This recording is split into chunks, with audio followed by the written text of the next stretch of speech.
کندهار ته د پاکستاني چارواکو او طالب مشرانو پټ سفر. طالب سرچینو خبریال ویبپاڼې ته وویل چې نن یکشنبه د مۍ میاشتې په 18مه د ملا یعقوب په مشري یو پلاوی به نن په کندهار کې د پاکستاني چارواکو سره په یوه غونډه کې ګډون وکړي. د دې پلاوي سره هممهاله د یوه پاکستاني استخباراتي هیئت د راتګ خبر هم ورکړل شوی دی. په طالب پلاوي کې ښاغلی یعقوب، ښاغلی دلاور، ښاغلی خیرخوا، ښاغلی حمیدالله او ښاغلی متقي شامل دي.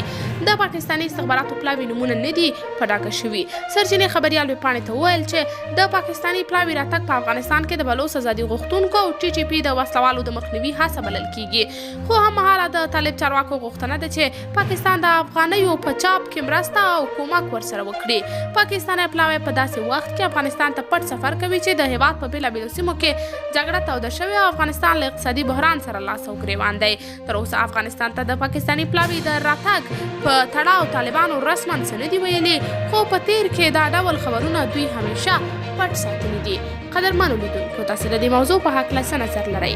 نظریات مو راسره په کمنټ کې شریک، ویډیو لایک او چینل سبسکرایب کړئ.